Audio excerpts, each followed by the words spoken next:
The judge asked who signed away parental rights to a mistress.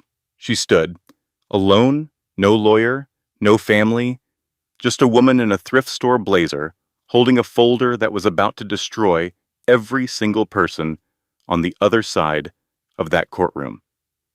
Her husband smiled. His new girlfriend smiled. His mother whispered loud enough for everyone to hear. She probably sold those kids for drug money. But here is what nobody in that room knew. Not the judge, not the lawyer in the $10,000 suit, not the mistress who forged documents to steal two 4-year-old twins, not even the husband who thought he married a nobody from nowhere. That woman standing alone with nothing. She was a billionaire's daughter, and the hospital where every piece of fake evidence was created. Her father owned it. Every camera, every access log, every record of every lie they ever told. She did not know it yet, but she was about to find out, and when she did, the people who tried to erase her were going to wish they had never learned her name. This is the story of Adriana Brooks. And if you have ever felt powerless, if you have ever been underestimated, if someone has ever looked at you and decided you were worth nothing, stay until the end, because what happens in that courtroom is going to change the way you think about silence and strength and what it really means to fight back. Lesson and value. This story carries one truth that every person needs to hear. Silence is not weakness. It is patience with a purpose. The people who try to break you are counting on you staying quiet, but documenting everything, asking for help, when you have done all you can alone and refusing to be erased. That is how ordinary people win extraordinary battles. This is not just entertainment. This is a reminder that your moment is coming, and the truth always comes out. If this story hit you somewhere real, if you felt something watching Adriana stand up in that courtroom, do me a favor. Drop a comment and tell me which moment gave you chills. Hit that like button so more people who need to hear this can find it. Share it with someone who is going through their own battle right now. And if you are not subscribed yet, join this family, because we tell stories here that stay with you long after the screen goes dark. Hit subscribe, turn on the bell, and I will see you in the next one. The judge asked who signed away parental rights to a mistress. She stood. The courtroom went quiet. Not the normal kind of quiet where people stop talking, the heavy kind. The kind that presses on your chest and makes you hold your breath because you can feel something coming that is going to change everything. Adriana Brooks stood alone at the respondents' table in Family Courtroom 3 of the Wake County Courthouse in Raleigh, North Carolina. She was 32 years old, and she looked every single day of it.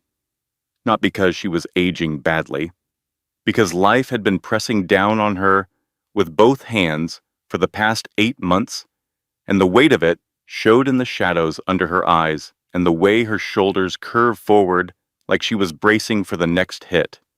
Her clothes were clean but worn, a blazer from a thrift store that was slightly too big in the shoulders, a blouse she had ironed twice that morning because the first time she burned a small crease near the collar, black flats with scuffed toes, no jewelry except a thin gold chain around her neck, the kind you get from your grandmother and never take off, the kind that holds more weight than any diamond ever could.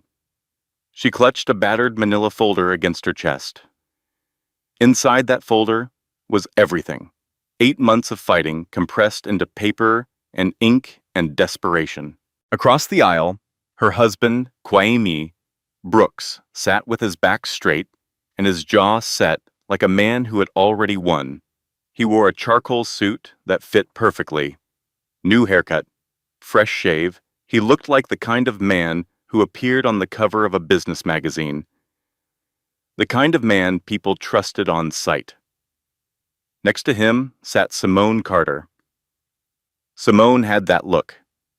You know the one, designer bag positioned just so on the table, manicure fresh, Hair laid perfect, makeup that looked natural, but cost $200 worth of products to achieve. She touched Quam's bowed arm like she owned him, like she had already won him, and this courtroom appearance was just a formality, a rubber stamp on a future she had already designed. Behind them sat Quam's mother Lorraine and his sister Tracy.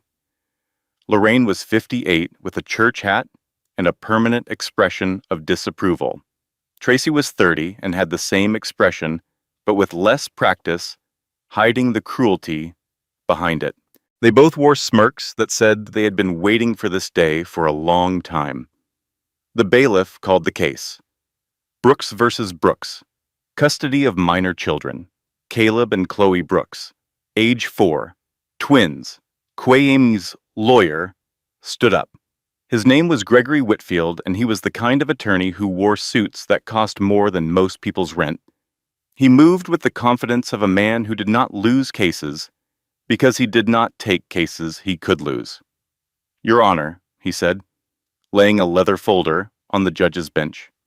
"We are presenting voluntary parental surrender documents signed by Mrs. Adriana Brooks, approximately 6 months ago. These documents indicate that Mrs. Brooks willingly transferred all parental rights of the minor children to Miss Simone Carter, who has been serving as primary caregiver for the past several months." Lorraine leaned forward and whispered, but she whispered the way some people whisper, loud enough for half the courtroom to hear. "She probably sold those kids for drug money, always knew she was trash." Tracy covered her mouth like she was hiding a laugh, but she was not hiding anything. She was never fit to be a mother. Look at her, cannot even afford a decent outfit for court. Simone squeezed Kwame's hand and put on a face of deep concern. The loving stepmother, the woman who stepped in when the biological mother failed. The performance was polished, almost believable. The judge was an older woman named Patricia Coleman, with silver-streaked hair, pulled back tight, and reading glasses perched on her nose. She had been on the family court bench for 23 years. She had seen every kind of lie, dressed up in every kind of suit. She looked over her glasses at the documents, then at Adriana. "Mrs. Brooks, do you recognize this signature as yours?" Adriana took the papers with steady hands. She looked at them for a long moment. Her lips moved slightly, like she was reading every single word, memorizing it, filing it away. Then she looked up at the judge. Her voice was soft but clear. "No, Your Honor, that is not my signature, and I can prove it." Kwame shot to his feet. "Stop lying. You abandoned our kids for months. You could not handle being a mother, so you ran." Lorraine stood up too. "She does not deserve those babies. Never did." Simone started crying.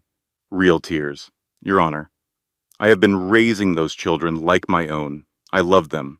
I have been there for every doctor appointment, every bedtime story, everything Adriana walked away from."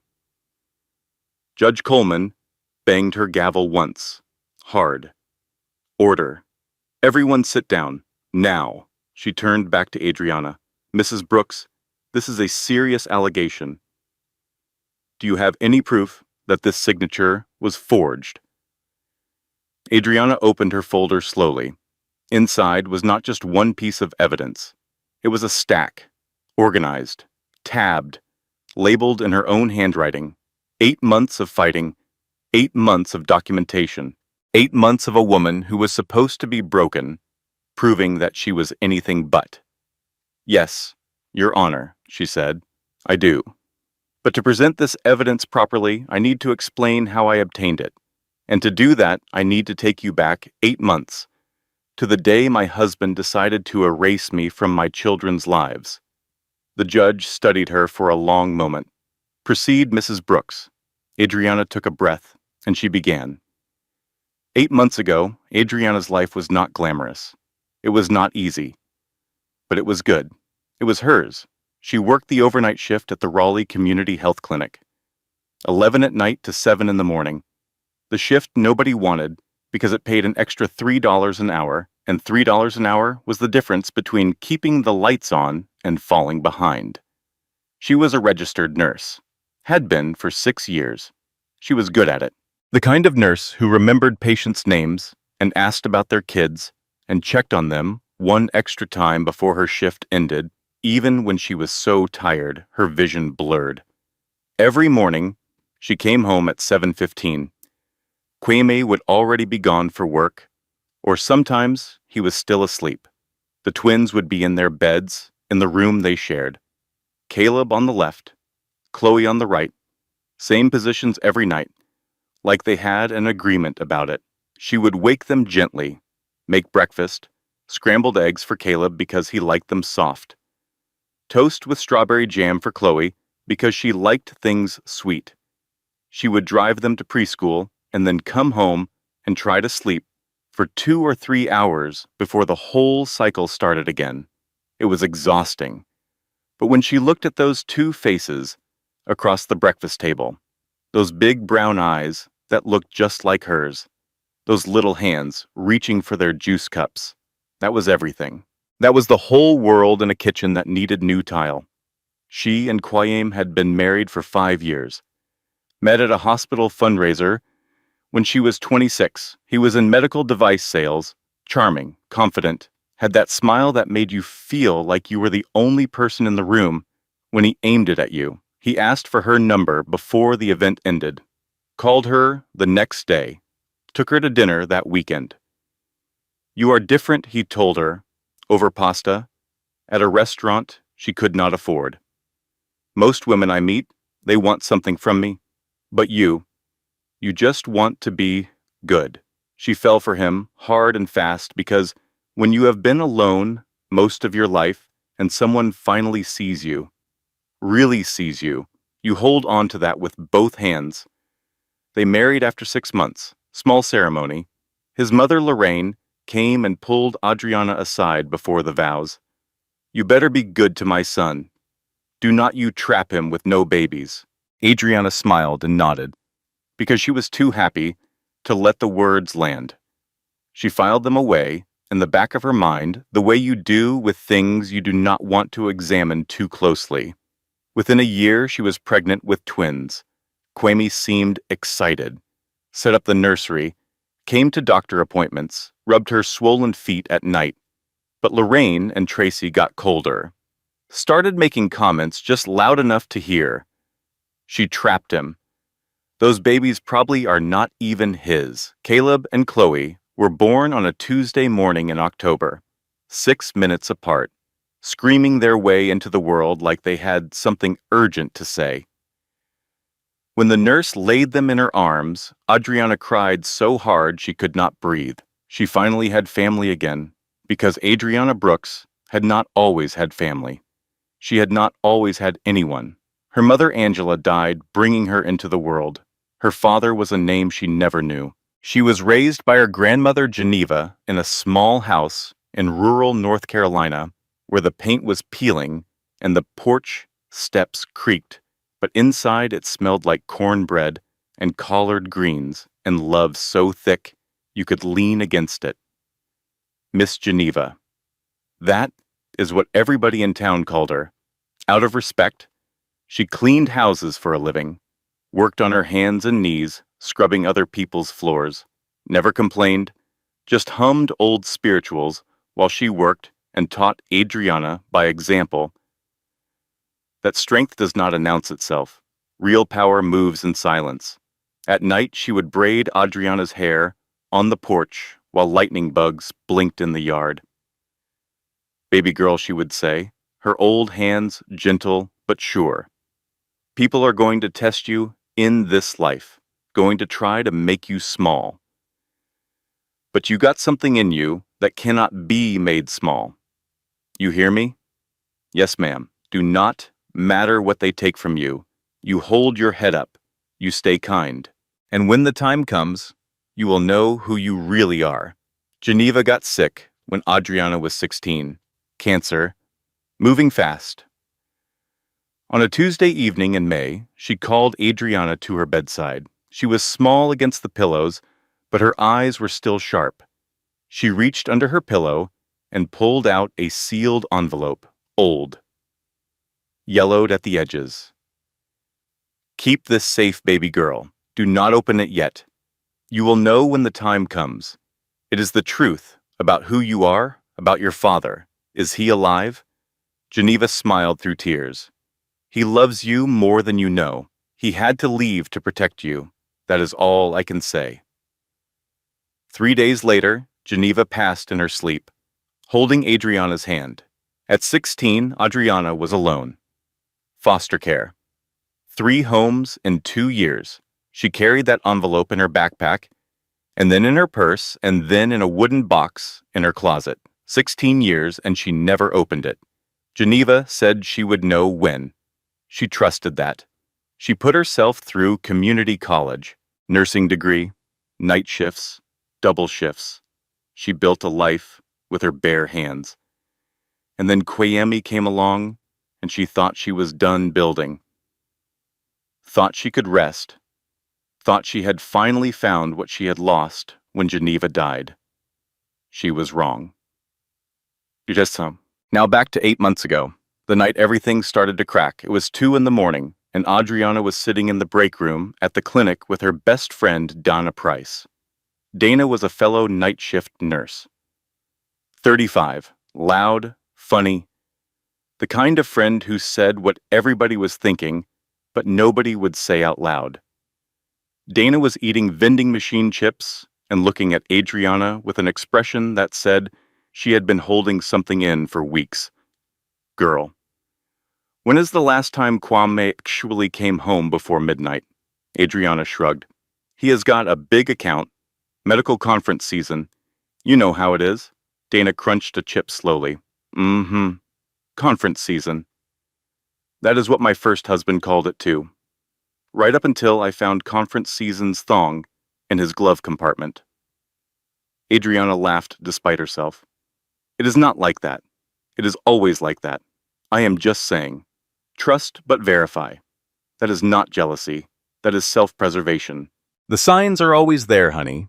We just decide not to read them because the truth costs more than the lie. Adriana brushed it off, finished her shift, drove home. Kwame was asleep. But Dana's words sat in her chest like a stone, and at 3 a.m, while Kwame snored beside her, Adriana did something she had never done in 5 years of marriage. She picked up his phone. She found the texts under the contact name SC.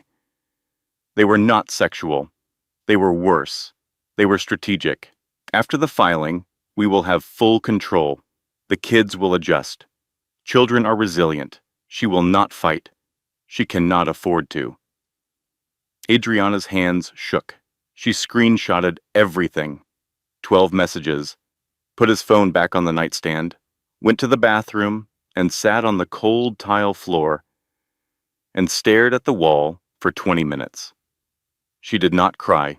She did not confront him. She was thinking. Over the next 2 weeks, Adriana became a ghost in her own marriage.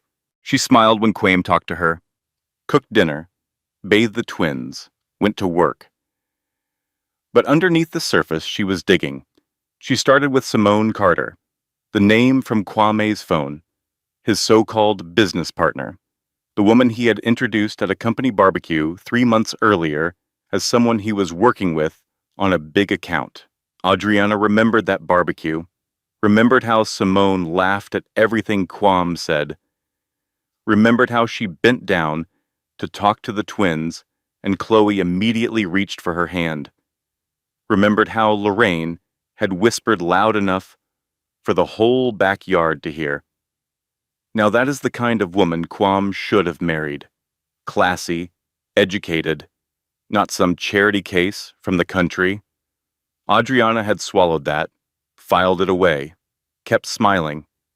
But now, she was done swallowing. She searched Simone Carter online, LinkedIn profile, MBA from a mid-tier business school, professional history, and there it was.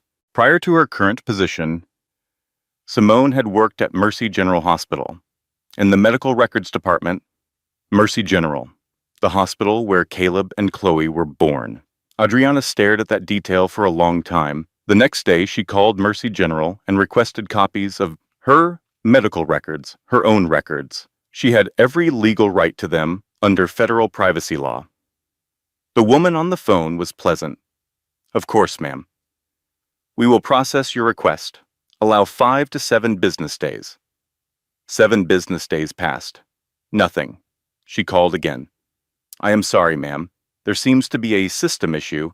We are working on it. She went in person, sat in the records office for 2 hours. A clerk told her the file was being reviewed. Come back next week. She went back. Come back next week. Something was wrong. She could feel it in her gut the way you can feel a storm coming before the sky changes color. Someone did not want her to see those records.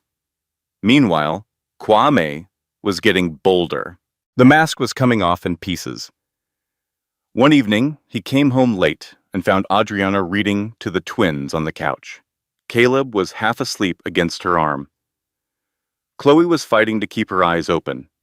You know, Kwame said, leaning against the doorframe.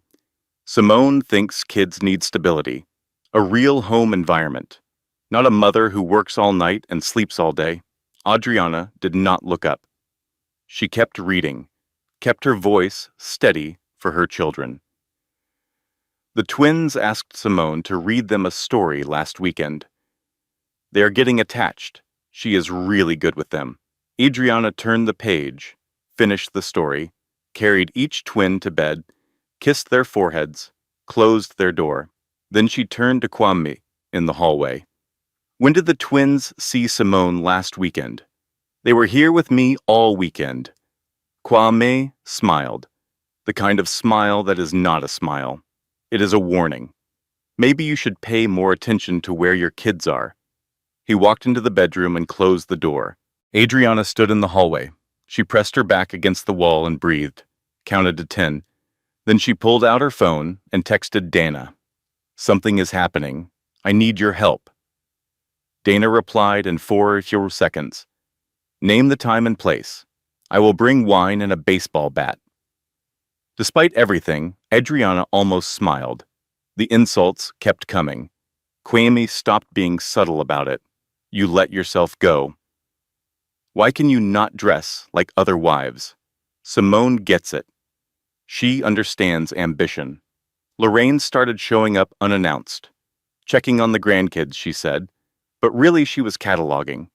The stack of dishes in the sink, the laundry basket in the hallway, the fact that Adriana was sleeping when she knocked at 1 in the afternoon because Adriana had worked from 11 the night before until 7 that morning. Tracy came too, and she brought her phone.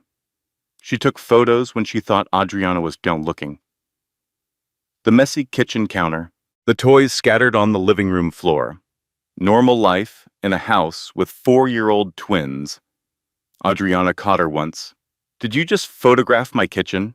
Tracy put her phone away with fake innocence. I was just texting. Relax. They were building a case. All of them. And Adriana could see the architecture of it forming around her like walls going up brick by brick. Then one evening, she came home from a shift to find the apartment empty. The twins' beds were made, neat, too neat. The way you make a bed when you are not coming back. Their shoes were gone. Their little backpacks with the cartoon characters. Gone. A note on the kitchen table. Kwame's handwriting. I am taking the kids to my mother's for the week. They need a stable environment. Do not make this harder than it has to be. Adriana called his phone. No answer. Texted. Nothing. Called Lorraine. Voicemail. Called Tracy. Voicemail. She drove to Lorraine's house at 7 in the morning, still in her scrubs. Mascara smeared, hands shaking on the steering wheel. Lorraine opened the door with a smile so sharp it could cut glass. Oh, honey, the kids are fine. They are having pancakes with their daddy and Simone. You look tired. Maybe you should go home and rest. Adriana pushed past her. Inside the kitchen. Kwame at the table. Simone across from him, the twins between them, syrup on their faces, laughing, happy. The scene looked like a family portrait, but the wrong family. "Mommy!" Chloe shouted. Miss Simone made Mickey Mouse pancakes. The knife went in clean, right between the ribs. Kwame stood up. His face was stone. "You need to leave. You are scaring the kids." "I am scaring them. You took them from their home. Lorraine from behind. See? This is what I have been telling you. Unstable." Kwame pulled an envelope from his jacket pocket. "Divorce papers? Sign these. Take the settlement. Walk away clean. Simone is going to be their real mom." Adriana looked at the papers, then at her children, who had gone quiet because children always know when the air in a room changes. Then at Simone, who was cutting Caleb's pancakes with a calm, steady hand, like she had been doing it forever. Adriana took the papers. She did not sign them. She looked Kwame dead in the eye. "You will have to drag me through every court in this state, but you will not erase me." She walked out, got in her car, closed the door, and she broke. Full, ugly, crying. The kind that hurts your ribs and makes your throat raw. 5 minutes of it. Everything she had been holding for weeks, pouring out in that front seat. Then she stopped, wiped her face with the back of her hand, pulled out her phone, called Dana. "I need help, and I need a lawyer." Dana did not miss a beat. "My cousin Marcus is a paralegal. He is not expensive because he is not good at much else. But he knows custody law. I will call him right now." "Thank you." "And Adriana." Dana's voice softened. "You are not alone. You hear me. You have got me. I hear you." That night, Adriana sat at her kitchen table. The apartment was silent in the worst way. No little voices, no cartoon theme songs, no tiny feet on the floor. She opened her laptop, and she started a file. She labeled it Evidence. Then she typed a single line at the top. "Nobody is going to save me. I am going to save myself." Dana's cousin Marcus turned out to be exactly what Dana described. Not the best paralegal in the world, but honest, and he knew family court procedure like the back of his hand. He met Adriana at a coffee shop the next morning. He was a big man, with kind eyes and a yellow legal pad that he wrote on in tiny, precise handwriting. "Listen," he said, after she told him everything. "Family court is not about who is right. It is about who has documentation. Judges do not want to hear your feelings. They want paper, time-stamped, dated, organized. Everything you can prove, put it on paper. Everything you cannot prove yet, find a way." Adriana nodded. "Here is what we need," he continued. "Your work schedule, proving you are employed and stable. The screenshots from Kwame's phone. The twins' pediatrician records showing you brought them to every appointment. Character references from your coworkers and the preschool teacher. Bank statements showing you contribute to the household. And file an emergency custody motion today, right now, before they have time to build more ammunition." They filed that afternoon. The motion requested immediate return of the children based on the fact that Kwame had removed them from the family home without Adriana's consent. Meanwhile, Adriana kept digging into Simone Carter. She had discovered that Simone worked at Mercy General and medical records, but that was just the most recent hospital. On LinkedIn, Simone's work history showed 4 different hospitals in 3 states over 8 years: Georgia, Texas, now North Carolina. She never stayed more than 2 years at any of them.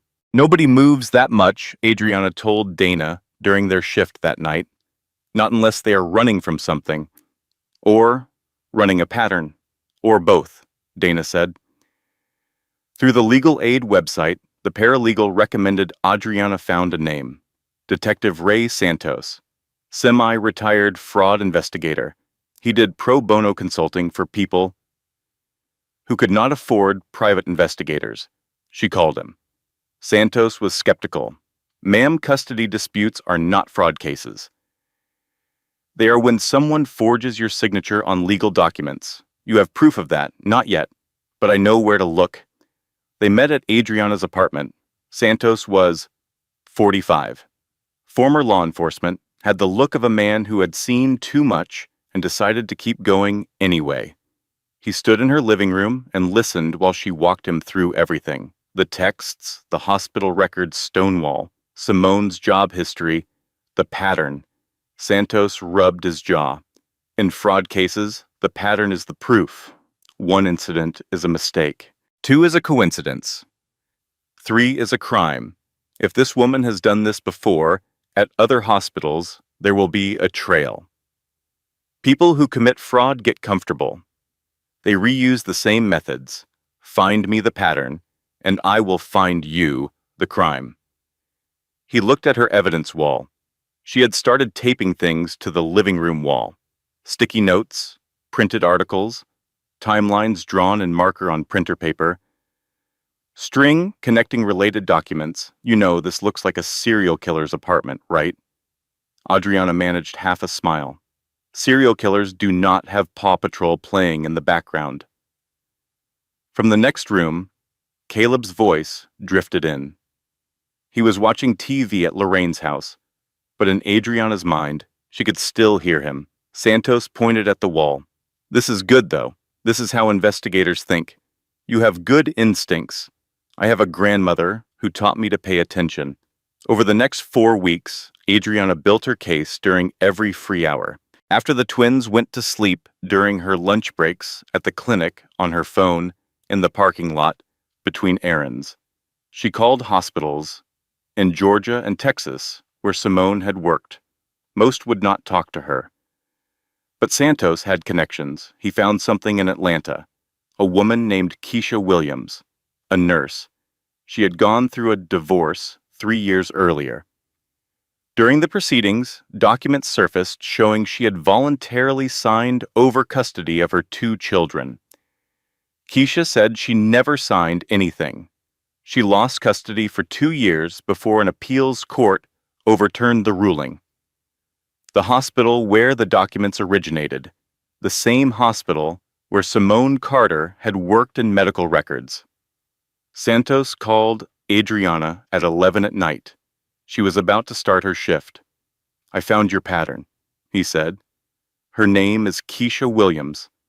She is willing to talk. Adriana closed her eyes. Breathed. She has done this before, Adriana whispered. This is what she does. Yes, but we still cannot prove she forged your specific documents. We need the originals. We need access logs. We need proof she touched your file. Then we get it. The emergency custody motion got a hearing date, 2 weeks out. The paralegal Marcus helped Adriana prepare. She organized every piece of evidence, work schedule, phone screenshots, pediatrician records, character references. The preschool teacher wrote a letter that made Adriana cry. Adriana Brooks is the most devoted mother I have ever had in my classroom. Her children are loved and cared for, and they talk about their mommy every single day. At the preliminary hearing, the judge reviewed the emergency motion. Kwame's lawyer, Gregory Whitfield, argued that the children were safe and well cared for and that disrupting their current arrangement would cause harm. But he did not have documentation.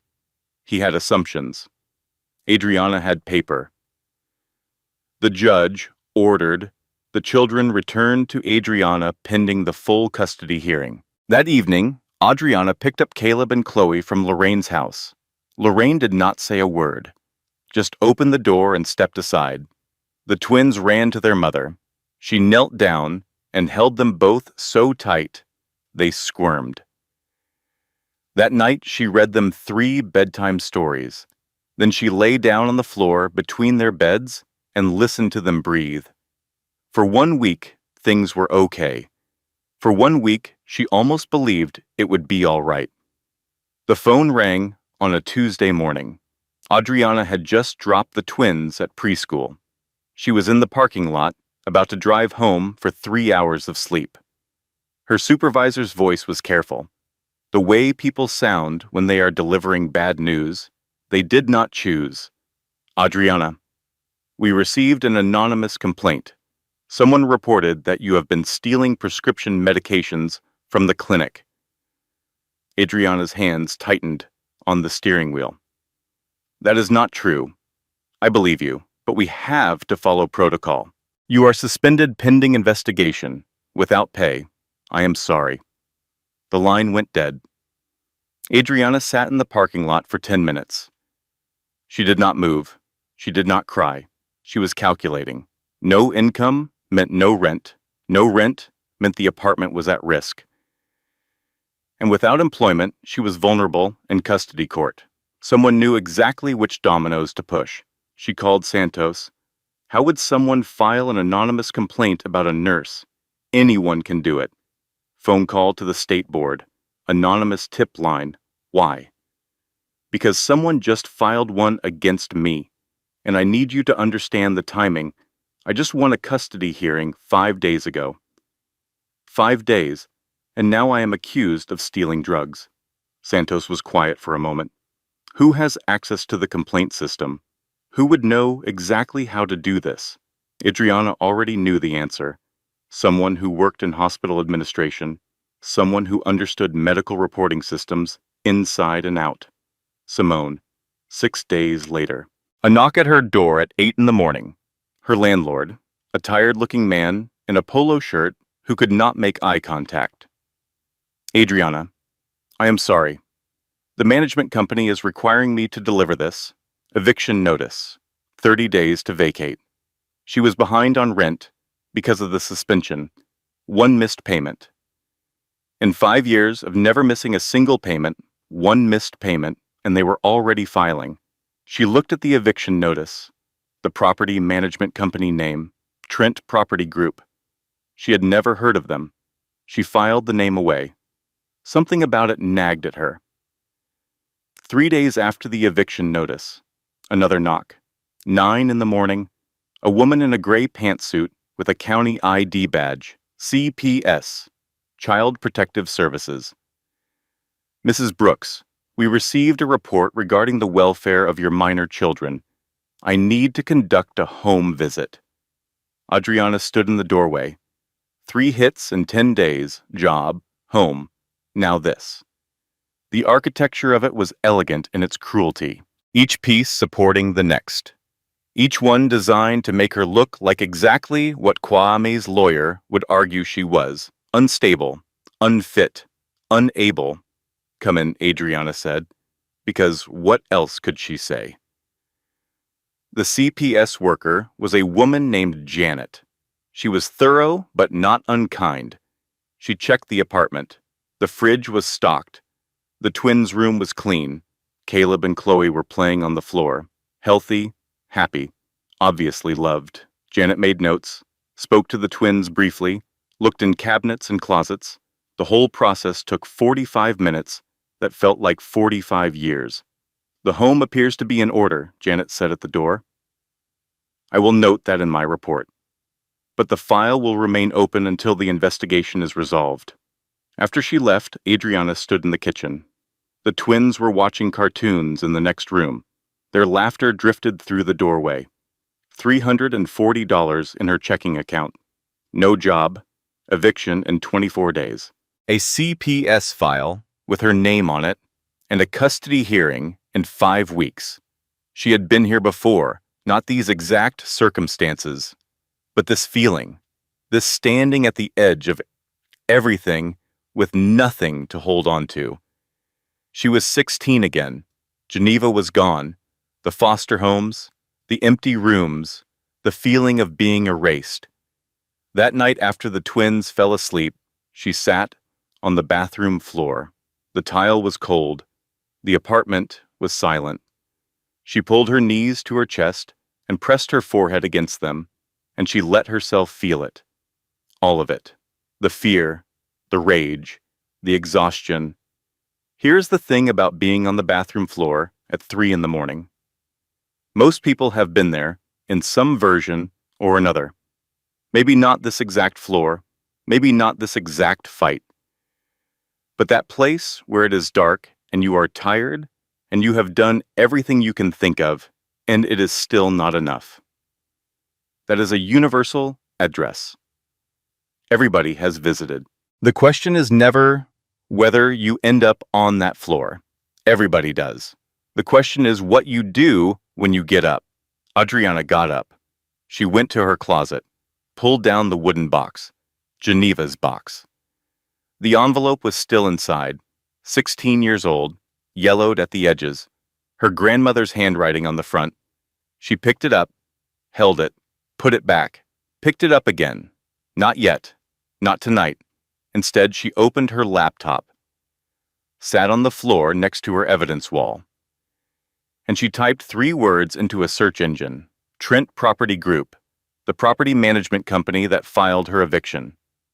She dug corporate records, state business filings, subsidiary listings. Trent Property Group was a subsidiary of Callaway Holdings, which had a consulting contract with a medical staffing company called Apex Health Partners. Apex Health Partners was Simone Carter's current employer. Adriana sat back against the wall. The eviction was not random. It was not bad luck. It was connected. The drug complaint, the eviction, the CPS report, they were not 3 separate attacks. They were one coordinated campaign, and Simone Carter's fingerprints were all over it. Adriana grabbed her phone, texted Santos, "I found the connection. Trent Property Group connects to Simone through Apex Health Partners. She coordinated everything." Santos replied at 3:47 in the morning, "I will verify. Do not tell anyone else yet. We build this quietly. When we walk into that courtroom, I want them to have no idea what is coming." Adriana looked at the evidence wall, looked at the wooden box, looked at the ceiling. "Grandma," she said to the empty room, "I am not done yet." Santos verified the connection within a week. Trent Property Group and Apex Health Partners shared a board member. The link to Simone was not direct enough for criminal charges yet, but it was more than circumstantial.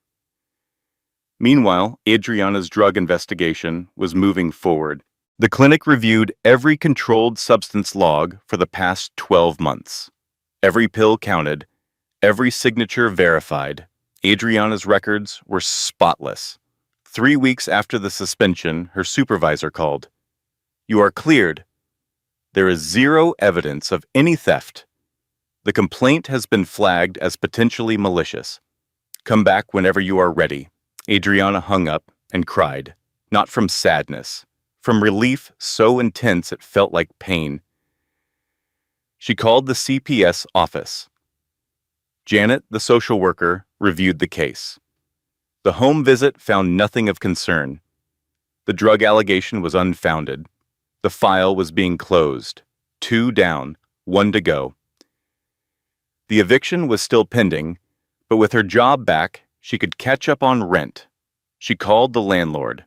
He agreed to accept a late payment, and Santos had tracked down Keisha Williams in Atlanta. The woman was willing to testify. She had been waiting 3 years for someone to connect the dots.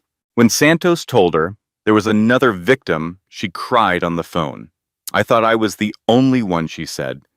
"I thought I was crazy. That is what they make you believe, that you are the crazy one." For the first time in weeks, Adriana felt something she had been afraid to feel. Hope. Dana noticed it during their shift. "Look at you," almost smiling. "What happened?" "We found another victim. Someone Simone did this to before. She is willing to testify." Dana grabbed her shoulders. "Girl, you're about to walk into that courtroom and end them." Adriana shook her head. "Something does not feel right. Every time I get ahead, something knocks me back. Can you just enjoy Winning for 5 minutes. Last time I enjoyed winning, I lost my kids for a week. She was right to be cautious. 2 days before the custody hearing, Adriana received a certified letter at her apartment from Kwame's lawyer, Gregory Whitfield. Inside was a motion filing. New documents. Not just the custody surrender papers this time. This time they had a full psychiatric evaluation, signed by a Dr. Helen Marsh, psychiatrist, at Mercy General Hospital. The evaluation stated that Adriana Brooks suffered from, quote, delusional paranoia and obsessive behavioral patterns that render her unfit for unsupervised parenting. Adriana had never met Dr. Helen Marsh, had never had a psychiatric evaluation. The document was fabricated from the first word to the last. But attached to the fabricated evaluation were real documents. Adriana's actual medical records from her pregnancy, her OBGYN notes from 4 years ago, notes that included a disclosure Adriana had made in confidence during a postpartum checkup. She had told her doctor that she was feeling anxious, that she was not sleeping well, that she worried about being a good mother. Normal things. Things millions of new mothers feel and say to their doctors in confidence, trusting that those words will stay in that room. They did not stay in that room. Someone pulled those records. Someone read those private words, and someone twisted them into a weapon. She called Santos. Her voice was shaking. They faked a psychiatric evaluation, and they pulled my real medical records and used my own words against me. I told my doctor I felt anxious after the birth. Every new mother feels anxious. And now, they are using it to say I am mentally unstable. Santos was already moving. We need to find Dr. Marsh. If she did not actually evaluate you, that is medical fraud. I will pull her schedule and travel records. Adriana hung up and sat in her car in the parking lot. It was raining. Heavy gray sheets of water blurring the windshield. Her phone rang, the preschool. Mrs. Brooks, I wanted to let you know that Chloe drew a picture in class today. She seemed upset afterward. I thought you should see it. Adriana picked up the drawing after work. It was a family portrait done in crayon. 4 figures. Mommy with brown hair and a smile. Caleb in a red shirt. Chloe in a purple dress. And a 4th figure, labeled in a teacher's handwriting because Chloe could not spell it herself. Other mommy. Adriana sat in the preschool parking lot holding that drawing. The rain hammered the roof of her car. She looked at the crayon figure, labeled Other Mommy, and something inside her cracked open. She screamed, full and raw and guttural. The kind of scream that comes from a place beneath words. She screamed until her throat hurt, and the windows fogged, and there was nothing left. Then she stopped, wiped her face, and drove home. She went straight to the closet, took down the wooden box, pulled out the envelope. 16 years. Geneva's voice. You will know when the time comes. The time had come. The envelope was old. The paper inside was expensive, heavy stock, the kind that comes out from a desk that costs more than most people's cars. A letter, a birth certificate, a hospital bracelet so tiny it could have been a doll's. The letter was handwritten, every word careful like each one had been chosen and reconsidered and chosen again. My dearest daughter Adriana, if you are reading this, then Geneva has passed, and you are on your own. I am sorry. I am sorry I could not be there. I am sorry I had to leave you when you were just a baby. Your mother Angela and I loved each other, beyond anything I can put into words. But my world was dangerous. When you were 3 months old, someone tried to take you. A kidnapping attempt. It failed but barely. I knew then that my enemies would use you and your mother to destroy me. So I made the hardest decision of my life. I sent you to Geneva, your mother's mother, the strongest woman I have ever known besides your mother herself. Angela was supposed to come too. We had a plan. But 2 months after I sent you away, Angela died in a car accident. An accident I have never believed was an accident. I have spent 32 years carrying that suspicion and that guilt. I sent money. I paid for the house. I covered the bills. Geneva sent most of it back. She said you needed to learn to stand on your own. She was right. She was always right about the things that matter. I have watched you from a distance your whole life. I have people who check on you, who make sure you are safe. I know about your husband. I know about your children. I know about the woman who is trying to destroy you. But I waited. Because Geneva would have wanted you to fight first, to know that you could. If you need me now, I am here. I have always been here. Call this number. It is a private line. Only you have it. I never stopped loving you. I never will. Your father, Marcus Whitmore. Adriana stared at the name. It was familiar the way a word is familiar, when you have heard it but never paid attention. She picked up her phone, typed the name. The screen filled.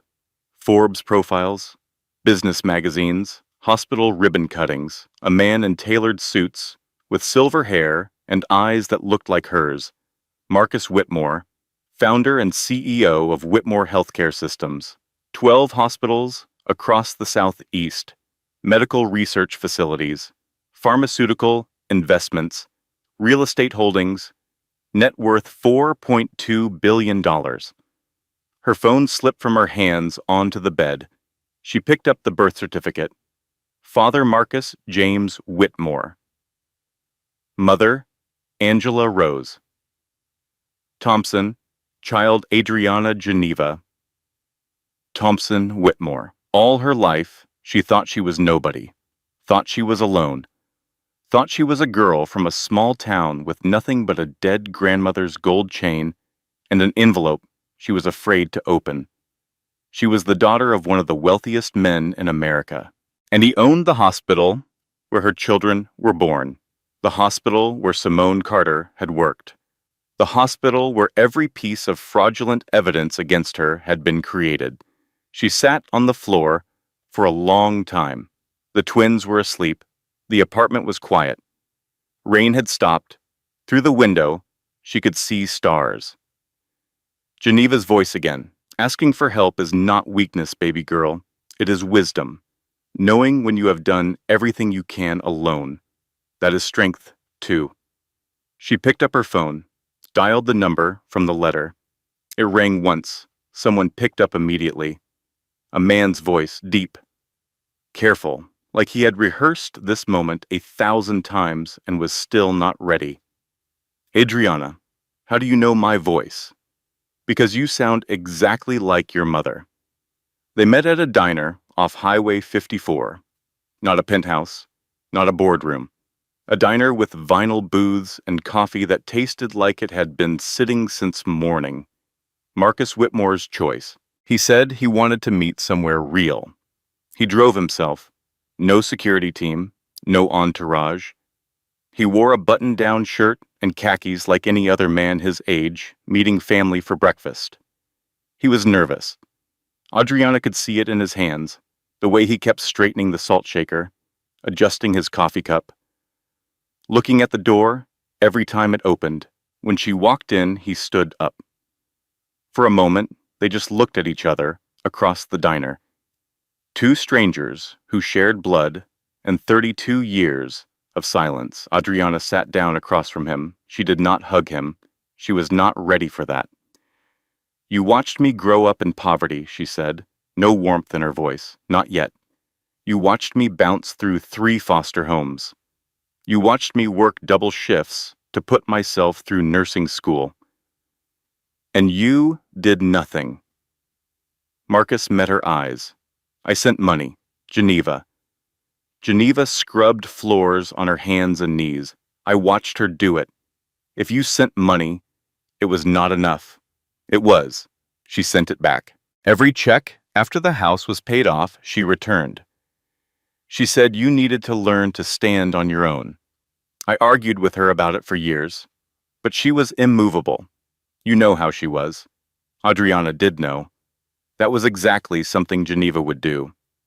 Stubborn in the specific way of women who believe that struggle builds character because it built theirs.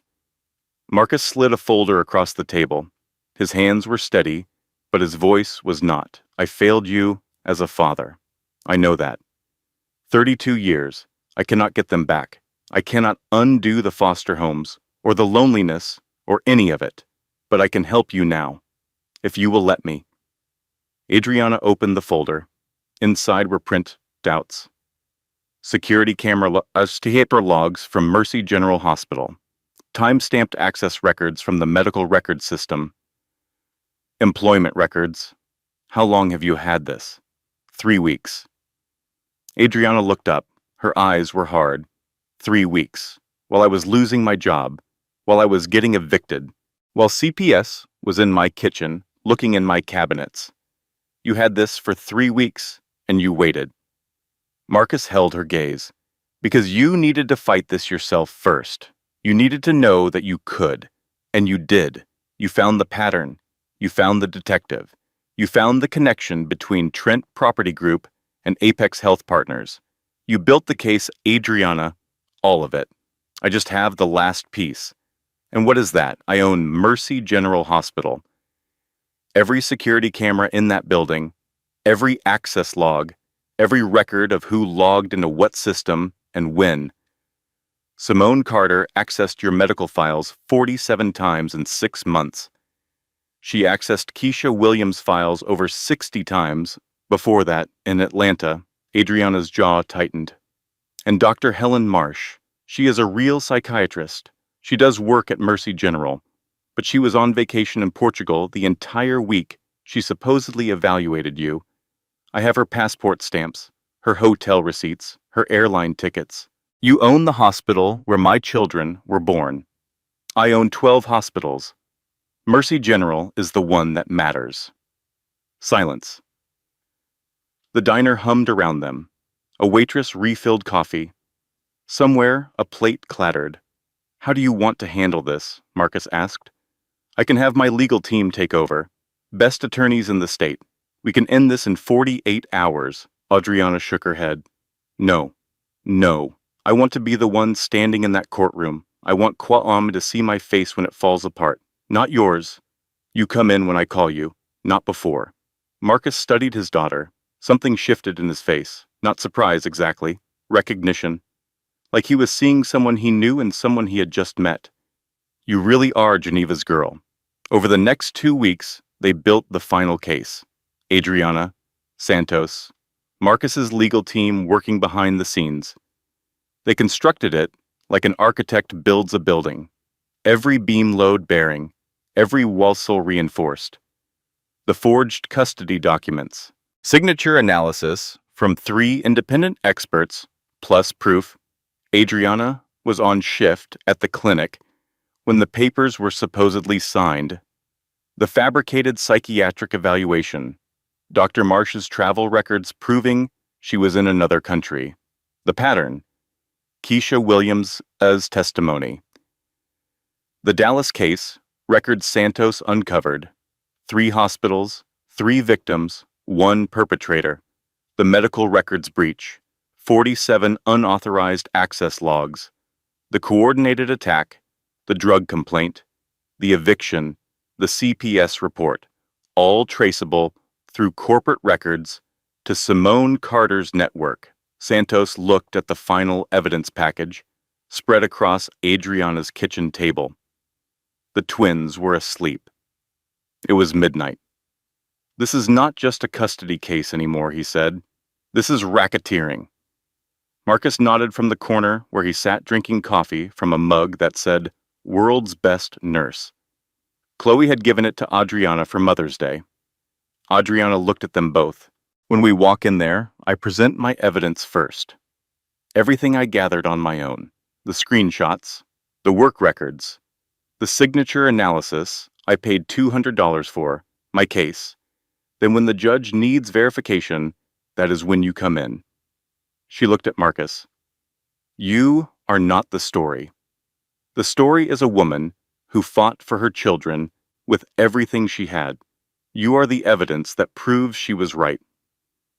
Marcus raised his coffee mug. Geneva would have said it exactly that way. The courtroom was full. Word had spread the way it does in county courthouses, through clerks and bailiffs and lawyers who gossip in hallways. Something was going to happen in courtroom 3. Nobody knew exactly what, but the energy was different. People who had no business being there found reasons to sit in the gallery. Adriana stood at the respondent's table. Same thrift store blazer, same gold chain, same battered folder, but something was different about the way she held herself. Straighter, steadier, like the ground under her feet had solidified overnight.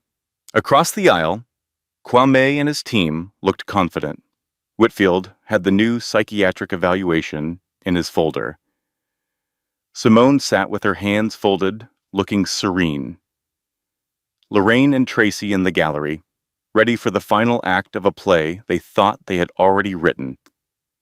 Judge Coleman called the hearing to order. Whitfield presented the original custody documents, then the psychiatric evaluation. He spoke about Adriana's suspension from work.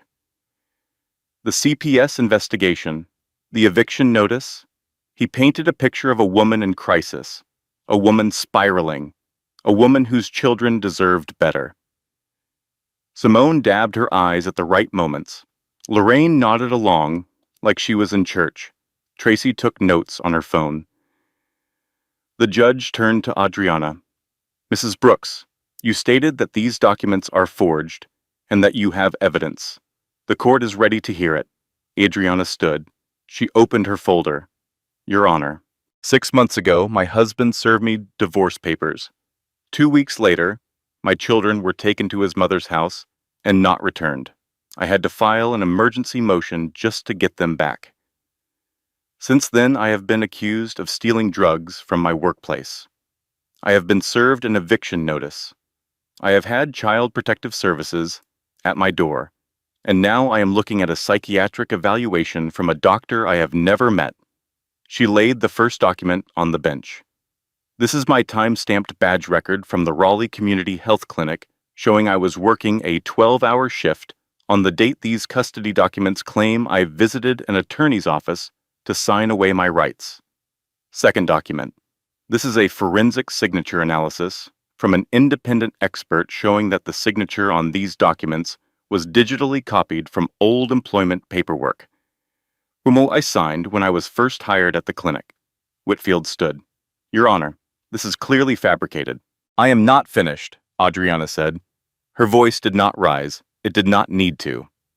Third document. This is a record of employment for Simone Carter showing she worked in the medical records department at Mercy General Hospital until 7 months ago. The same hospital where my children were born.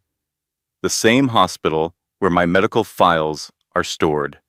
She paused. Let it land. Fourth document.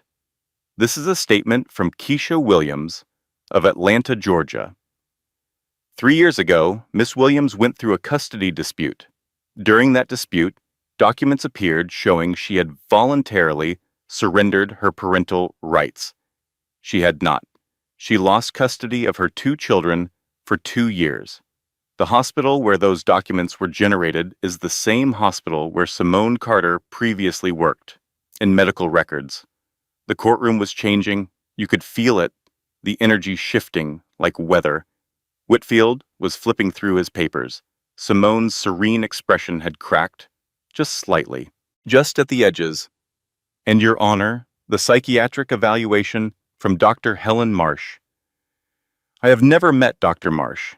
I have never been evaluated by Dr. Marsh, but I know someone who can verify that. She turned toward the doors. Your Honor, I would like to call a witness who can verify the authenticity of all evidence I have presented. The doors opened. Marcus Whitmore walked in, tall, silver-haired, tailored gray suit. Behind him, 2 men in dark suits. Not bodyguards exactly, legal counsel, but they moved with the kind of quiet authority that makes people sit up straighter. Most people in the courtroom did not recognize him by face. He was not that kind of rich, not the celebrity kind, the quiet kind, the kind where the money is so deep it does not need to be loud. But Judge Coleman recognized the name. Her eyes widened, just slightly. "Mr. Whitmore," she said, "what brings you to my courtroom?" Marcus walked down the aisle. His eyes swept the room, landed on Adriana. Something softened, then his gaze moved to Kwame, and it went cold. "Your Honor, that is my daughter. Those are my grandchildren, and these documents are forged." The courtroom erupted, whispers, gasps, the kind of sound that happens when reality shifts and nobody is sure where the new ground is. Kwame's face lost all color. His mouth opened. Nothing came out. Lorraine grabbed the bench in front of her. Tracy stared with wide eyes. Simone looked from Marcus to Kwame and back, panic flashing. Marcus gestured to his legal counsel, who approached the bench with a leather folder. "In this folder, Your Honor, you will find security footage from Mercy General Hospital showing that Simone Carter accessed my daughter's medical records 47 times over 6 months. You will also find employment verification showing my daughter was at work during every date and time these documents claim she was signing papers." He paused. "Additionally, we have travel records for Dr. Helen Marsh. Passport stamps, airline tickets, hotel receipts. Dr. Marsh was in Lisbon, Portugal. For the entire week, she supposedly conducted a psychiatric evaluation of my daughter. She never examined Adriana. The evaluation is fabricated." He turned to look at Simone directly. "We also have evidence connecting the anonymous drug complaint filed against my daughter to a network of companies linked to Miss Carter's employer, the eviction notice, the CPS report. These were not separate events. They were a coordinated campaign designed to strip a mother of her children." Simone shot to her feet. "That is a lie." "I did not." "Sit down," the judge said. Her voice was iron. Marcus looked at Kwame. Kwame had shrunk in his seat, small in a way Adriana had never seen him before. "You thought my daughter was alone," Marcus said quietly. "You thought she had no power, no family, no one to protect her. You thought that made her easy to erase." He paused. The courtroom was so quiet, you could hear the air conditioning. "You were wrong on all counts." Judge Coleman set down the papers. She removed her reading glasses. When she spoke, her voice carried the weight of 23 years on the bench. "Mr. Brooks, Miss Carter, I am ordering an immediate investigation into document forgery, fraud, and conspiracy. I am granting Mrs. Brooks full emergency custody of the minor children effective immediately. Mr. Brooks, your visitation rights are suspended, pending the outcome of this investigation." Kwame found his voice. "Your Honor, please. I am their father. A father who conspired to give his children to a woman who committed fraud to get them. A father who coordinated a campaign to destroy their mother's reputation. No, Mr. Brooks. You do not get to be their father right now." She looked at Simone. "Miss Carter, I strongly advise you to retain criminal defense counsel." Adriana had been quiet, letting the evidence speak, letting her father speak. But now, she stepped forward. When she spoke, her voice was steady, clear, not loud, not angry, just true. "I stayed quiet because my grandmother taught me that real strength does not need to yell. I let you humiliate me because I wanted to believe you would remember the woman you married, the woman who stood by you when you were building your career, the woman who raised your children while you worked late, or said you were working late, the woman who loved you when love was all she had to give." The courtroom was still. "But you did not forget me. You erased me on purpose. You looked at me and decided I was worth nothing. You thought you could steal my children.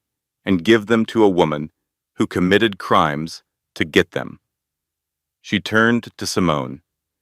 You wanted my life so badly, you forged my signature. You pretended to love my children, to get close to a man who was never yours.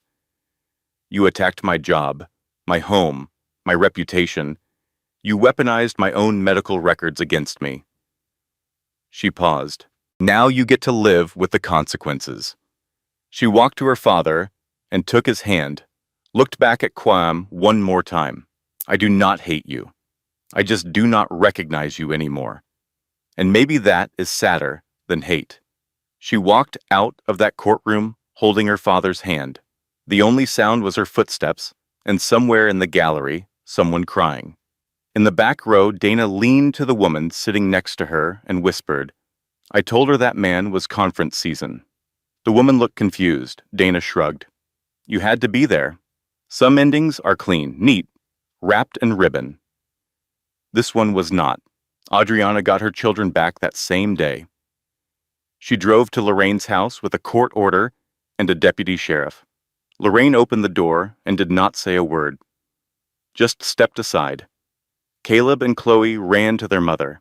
She knelt on the porch and held them so tight her arms ached. Chloe buried her face in Adriana's neck. Mommy, do not leave us again. Never, baby. Mommy is not going anywhere. She carried them to the car, buckled them in, drove home, made grilled cheese sandwiches, put on cartoons, sat on the couch with one twin under each arm, and did not move for 3 hours. What happened next happened slowly, not the instant Hollywood version where everything falls apart in a montage. Real consequences move at real speed. Kwame's medical device company put him on administrative leave the day after the hearing. When the investigation became public, they terminated him. His professional reputation collapsed piece by piece. The man who tried to steal a billionaire's grandchildren, that became his story. The only story anyone remembered about him. He moved out of the apartment he had rented when he left Adriana.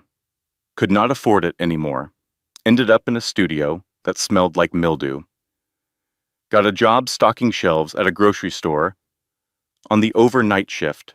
Paid child support from a paycheck that barely covered his own rent. The court granted him supervised visits, once a month, 2 hours at a community center with a social worker present. 3 months after the hearing, he sat across from his children at a folding table in a room that smelled like industrial cleaner. Caleb would not look at him. Chloe held a crayon and drew circles on blank paper. Hey buddy, Kwame, said, trying to smile. You want to play basketball later? Caleb looked at the floor. Why did you try to give us away, Daddy? The question hit Kwame in the chest like a fist. I made a mistake, buddy. Daddy made a bad mistake. Caleb looked up. Grandpa Marcus says mistakes are when you do something wrong one time. You did it lots of times. That is not a mistake. That is a choice 4 years old, repeating something he heard, not fully understanding it. But children have a way of delivering truth without armor. It goes in clean. Kwame had no answer, because there was no answer. How do you explain to a child that you chose ambition over love, that you let pride and another woman's manipulation convince you that your family was not enough, that you looked at everything good in your life and decided to burn it down? You cannot explain it. You just sit with it. Simone Carter was arrested by federal agents at 6 in the morning on a Tuesday. 2 agents at her door. Document forgery, identity fraud, conspiracy to commit custodial interference, medical records tampering.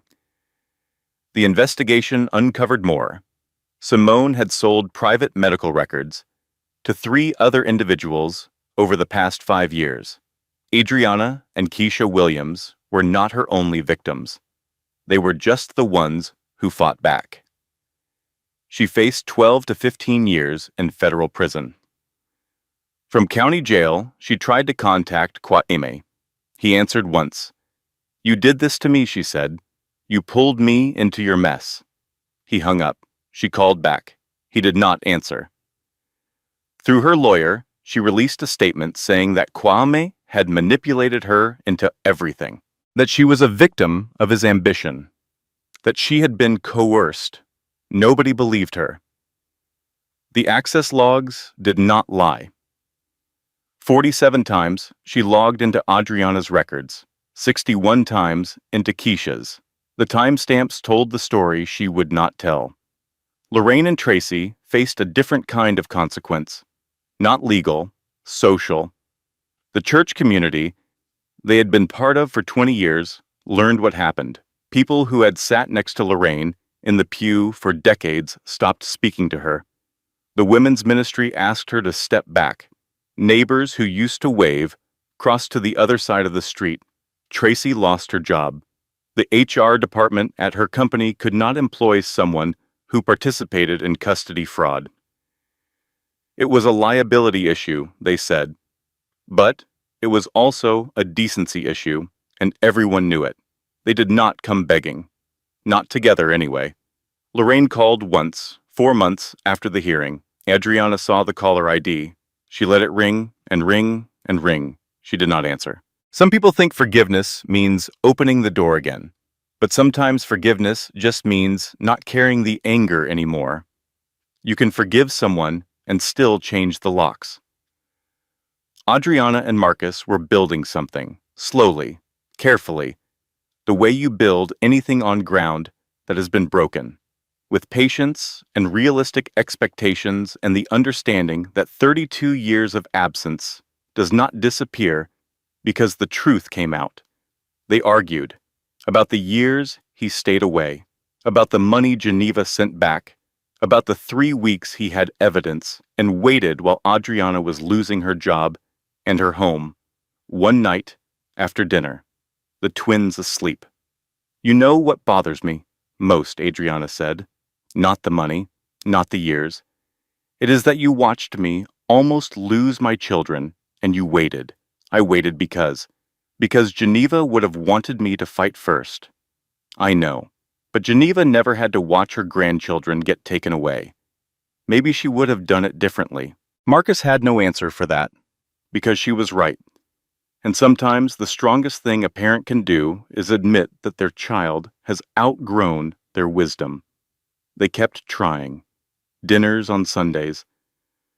Marcus reading to the twins in his deep voice, teaching them about their grandmother Angela, who he had loved more than anything, telling them about Geneva, who raised their mother into the woman she became. He was not a perfect grandfather. He was learning, the way everyone learns, a role they came to late, with effort and humility and the knowledge that showing up imperfectly is better than not showing up at all. 6 months later, on a Sunday morning, Adriana drove the twins to a cemetery in rural North Carolina, the old Baptist church cemetery, magnolia trees, birdsong, peaceful in the way that only places full of memory can be. Geneva's headstone was simple granite. The words carved into it read, "She loved loud in a quiet way." Adriana placed white roses at the base, Geneva's favorite. The twins stood on either side of her. Caleb held her left hand. Chloe held her right. "Mommy, why are you crying?" Caleb asked. "Because I am happy, baby. Your great-grandma saved us, even after she was gone." Chloe looked up with those brown eyes that saw everything. "Did we win, Mommy?" Adriana smiled through tears. She thought about the bathroom floor at 3 in the morning, the $340, the evidence wall, the phone call to a father she never knew, the courtroom, all of it. "We did not have to win, sweetheart. We just had to survive long enough for the truth to come out." They walked back to the car, slowly, the way you walk when you are not in a hurry, because for the first time in a long time there is nowhere you need to be except right here. Her phone buzzed. "Marcus, hospital ribbon cutting next Tuesday. Your grandmother's name goes on the building. I would like you to do the honors," Adriana typed back. "Only if the twins can cut the ribbon." Marcus replied. Geneva would have insisted. She put her phone away, buckled the twins into their car seats, touched the gold chain around her neck. Here's what nobody tells you about strength. It is not the courtroom moment. It is not the standing ovation. It is not the part where everyone gasps and the villain's face falls and justice arrives in a tailored suit. It is the bathroom floor. It is the 3 in the morning. It is the checking account balance that makes your stomach drop. It is the drawing your daughter made of other mommy and the way that word cut through you like nothing else ever could. That is where strength lives. In the ugly hours, the quiet ones, the ones nobody sees and nobody applauds. Adriana did not win because her father was a billionaire. She won because she was Geneva's granddaughter, because she documented everything, because she asked for help when she had done everything she could alone, because she refused to be erased. The billionaire father was the last 5%. The other 95 was a tired nurse with a laptop and a good friend who answered the phone at 3 in the morning and a grandmother who taught her that silence is not weakness. It is patience with a purpose.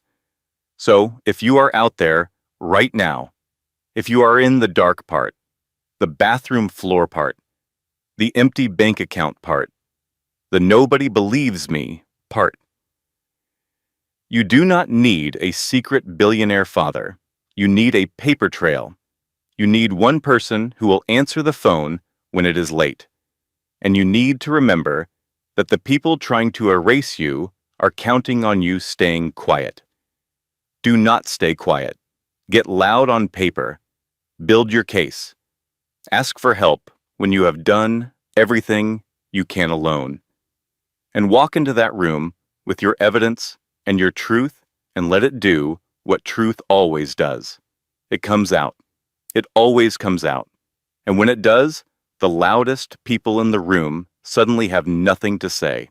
The ones who thought silence meant weakness discover they were wrong. And the woman they tried to break was never broken. She was just waiting, gathering herself, getting ready to remind the world who she really was. Adriana touched the gold chain one more time, started the car.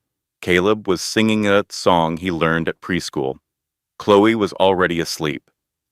The road stretched out ahead of them, open and clear. She drove toward home. Closing disclaimer. This content was carefully researched, developed, and manually edited by our team to deliver meaningful stories with real-life lessons.